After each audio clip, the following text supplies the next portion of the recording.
Hello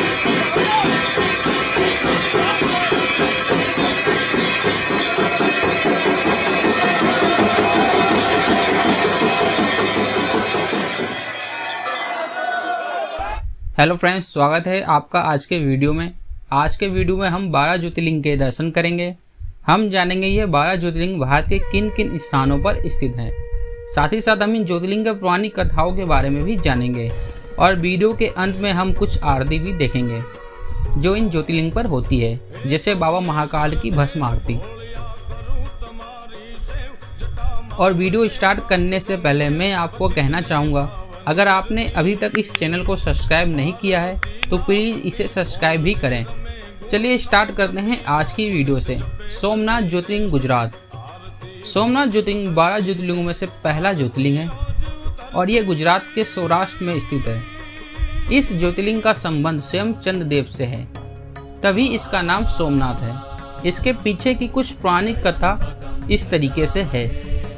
Chandradev की शादी दक्ष की 27 बेटियों के साथ हुई थी। इन 27 रानियों में से चंद्रदेव मोहिनी नाम की रानी का ज़्यादा ध्यान रखते थे और बाकी रानियों का ध्यान नहीं देते थे। इस पर क्रोधित होकर दक्ष ने चंद्रदेव को श्राप दिया कि चंद्रदेव की रोशनी का तेज कम होता जाएगा। इस श्राप से मुक्ति पाने के लिए चंद्रदेव ने भगवान शिव की आराधना की और इस पर प्रसन्न होकर भगवान शिव ने चंद्रदेव को इस श्राप से मुक्त किया। पौराणिक कथाओं के अनुसार कहा जाता है कि चंद्रदेव ने यह मंदिर सोने का बनवाया था। इसके बाद रावण ने इस मंदिर को चांदी का बनवाया और फिर इस मंदिर को श्री कृष्ण चंदन का बनवाया। इतिहास के अनुसार माना जाता है कि अलग अलग युद्धों की वजह से सोमनाथ मंदिर 17 बार टूटा है और इसका पुनः निर्माण हुआ है। आज जो हम सोमनाथ मंदिर देख रहे हैं, इसका निर्माण श्री वल्लभ भाई पटेल ने करवाया था और यह है सोमनाथ ज्योतिर्लिंग के आरती के दर्शन। हे सोमेश्वर देव भोलिया करूं तुम्हारी सेव जटा। मल्लिकार्जुन ज्योतिर्लिंग श्रीशैलम। मल्लिकार्जुन ज्योतिर्लिंग आंध्र प्रदेश में श्रीशैलम नाम की जगह में कृष्णा नदी के तट पर स्थित है। इसकी पौराणिक कथा कुछ इस तरह से है। जब भगवान गणेश और भगवान कार्तिकेय की शादी की बात चल रही थी, तब प्रश्न ये उठा कि किसकी शादी पहले होगी। इसका निर्णय करने के लिए भगवान शिव ने उन दोनों को विश्व का चक्कर लगाने को कहा। इस पर भगवान कार्तिकेय अपना वाहन लेकर निकल पड़े, लेकिन गणेश जी ने चतुराई दिखाई और भगवान शिव और माता पार्वती के ही साथ चक्कर लगा लिए। जब भगवान कार्तिकेय वापस लौटे तो उन्हें लगा कि उनके साथ छल हुआ है और वह रूठ करके कैलाश छोड़ करके क्रौंजा पर्वत पर जाकर रहने लगे। माता पार्वती के कई बार समझाने पर भी उन्होंने अपना हठ नहीं छोड़ा और कैलाश वापस नहीं आए। तब माता पार्वती भगवान शिव स्वयं ही कैलाश छोड़कर श्रीशैलम में आकर रहने लगे और इस तरीके से ये प्रसिद्ध हुआ मल्लिकार्जुन ज्योतिर्लिंग के नाम से। महाकालेश्वर ज्योतिर्लिंग उज्जैन। महाकालेश्वर ज्योतिर्लिंग उज्जैन में शिप्रा नदी के तट पर स्थित है। माना जाता है कि महाकालेश्वर ज्योतिर्लिंग स्वयं भू है, क्योंकि यह खुद से यहाँ उत्पन्न हुआ है। महाकाल ज्योतिर्लिंग की विशेषता यह है कि यह एकमात्र दक्षिण मुखी ज्योतिर्लिंग है। यहाँ पर हर रोज सुबह 4 बजे भस्म आरती होती है, जो कि पूरे विश्व में प्रसिद्ध है।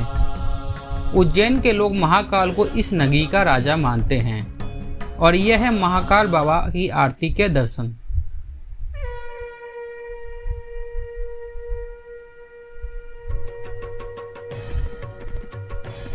ओमकारेश्वर ज्योतिर्लिंग मध्य प्रदेश। मध्य प्रदेश में महाकाल बाबा के अलावा ओमकारेश्वर ज्योतिर्लिंग भी है। यह ज्योतिर्लिंग इंदौर के पास खंडवा डिस्ट्रिक्ट में नर्मदा नदी के तट पर स्थित है। यह ज्योतिर्लिंग जिस पहाड़ पर है, यह नर्मदा नदी के बीच एक द्वीप है। इस पहाड़ के चारों ओर नर्मदा नदी बहती है और जिस वजह से यह पहाड़ ओम के आकार में है और तभी इस ज्योतिर्लिंग को ओमकारेश्वर के नाम से जाना जाता है। वैद्यनाथ ज्योतिर्लिंग देवगढ़ झारखंड। झारखंड के देवगढ़ में स्थित बाबा वैद्यनाथ धाम है। पूरे भारत में यही एक ऐसा मंदिर है जहाँ पर ज्योतिर्लिंग और शक्तिपीठ दोनों एक साथ हैं। बाबा वैद्यनाथ को लेकर एक बहुत सारी पौराणिक कथा है, और उनमें से एक कथा ये भी है कि ये वही जगह है जहाँ पर रावण ने भगवान शिव को प्रसन्न करने के लिए अपने 10 सिरों का बलिदान दिया था।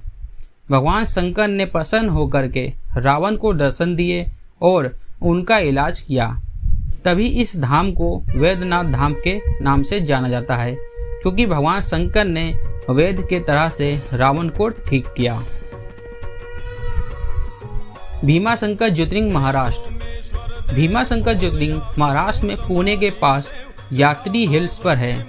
यहाँ से भीमा नदी उत्पन्न होती है। इसकी पौराणिक कथा कुछ इस तरह से है। त्रिपुरासुर नामक राक्षस इस जगह पर काफ़ी उत्पात मचा रहा था। इसको ख़त्म करने के लिए भगवान शिव खुद यहाँ आए, उससे युद्ध किया और उसको ख़त्म किया। युद्ध के बाद भगवान शिव काफ़ी थक गए थे। यहाँ बैठकर उन्होंने आराम किया और माना जाता है कि भीमा नदी उनके पसीने से निकलने वाले जल से उत्पन्न हुई। इसके बाद वहाँ के लोगों ने भगवान शिव से प्रार्थना की कि वो यहाँ पर बस जाएं। तो भगवान शिव प्रसन्न होकर के यहाँ पर हमेशा के लिए भीमाशंकर ज्योतिर्लिंग के रूप में स्थापित हो गए। रामेश्वरम ज्योतिर्लिंग तमिलनाडु। रामेश्वरम ज्योतिर्लिंग तमिलनाडु में रामनाथ नाम की जगह पर है। यह 12 ज्योतिर्लिंग में से एक ज्योतिर्लिंग तो है ही, और साथ ही साथ यह हिंदू धर्म के अनुसार 4 धामों में से एक धाम भी है। रामेश्वरम ज्योतिर्लिंग की स्थापना स्वयं श्री राम ने की थी। लंका तक जाने के लिए समुद्र पार करने से पहले श्री राम ने स्वयं इस शिवलिंग की स्थापना की, तभी इसको रामेश्वरम नाम से जाना जाता है। नागेश्वर ज्योतिर्लिंग गुजरात। गुजरात में सोमनाथ बाबा के अलावा नागेश्वर ज्योतिर्लिंग भी है। यह ज्योतिर्लिंग गुजरात में द्वारका के पास द्वारका नामक जंगल में स्थित है। यह ज्योतिर्लिंग बाबा शंकर के नागों के रूप में दर्शाता है। शिव पुराण के अनुसार इसकी एक कथा भी है। माना जाता है कि यहाँ पर एक राक्षस का जोड़ा रहता था, जिसका नाम था दारुका और दारुकी। दारुकी माता पार्वती की भक्त थी और उसे माता पार्वती से वरदान भी मिला हुआ था, लेकिन द्वारिका यहाँ पर काफ़ी उत्पात मचाने लगा और यहाँ के लोगों को परेशान करने लगा। उसने सुप्रिया नामक शिव भक्त को अन्य लोगों के साथ बंदी बना लिया था। इससे सब लोगों ने शिव जाप शुरू कर दिया। तब शिव ने उनकी रक्षा के लिए यहाँ पर ज्योतिर्लिंग के रूप में विकसित हो गए। तब से यहाँ पर भगवान शिव नागेश्वर ज्योतिर्लिंग के रूप में विराजमान हैं। विश्वनाथ ज्योतिर्लिंग बनारस।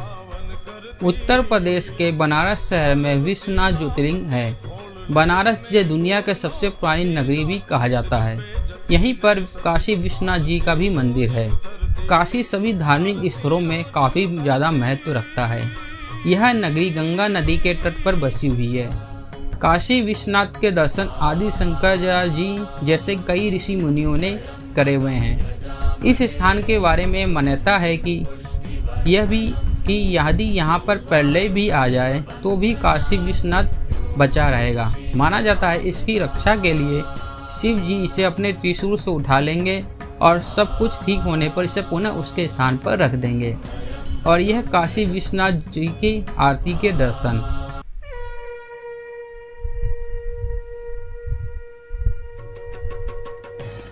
त्र्यंबकेश्वर ज्योतिर्लिंग नासिक। महाराष्ट्र में नासिक के पास त्र्यंबकेश्वर ज्योतिर्लिंग है। यह ज्योतिर्लिंग ब्रह्मागिरी पर्वत के पास है और ब्रह्मागिरी पर्वत से गोदावरी नदी उत्पन्न होती है। माना जाता है कि गौतम ऋषि और गोदावरी नदी के आग्रह करने पर भगवान शिव ने यहाँ पर ज्योतिर्लिंग का रूप लिया।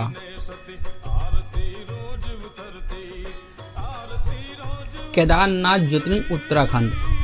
उत्तराखंड में रुद्रप्रयाग जिले में केदारनाथ ज्योतिर्लिंग है। गौरीकुंड से आगे जाकर मंदाकिनी नदी के तट पर बाबा केदारनाथ विराजमान है।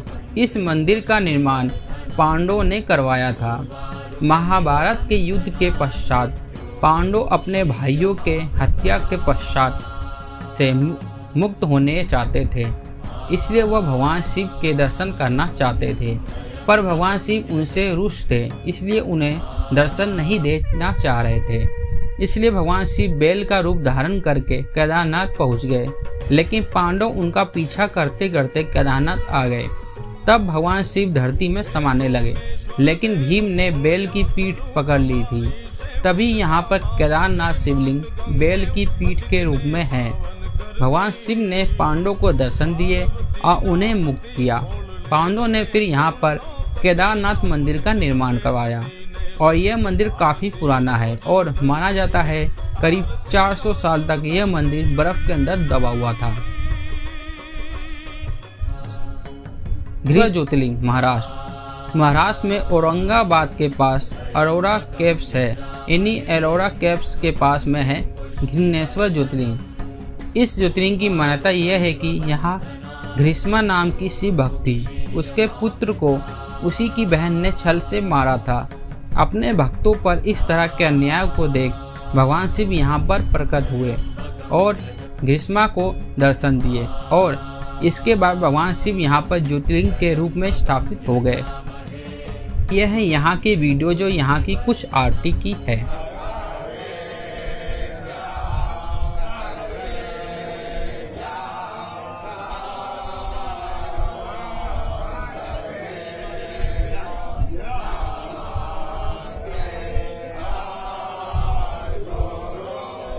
दोस्तों, मैंने इन 12 ज्योतिर्लिंग की वीडियो पहले से ही बना रखे हैं। इनके डिस्क्रिप्शन में मैं अपने डाल दूँगा।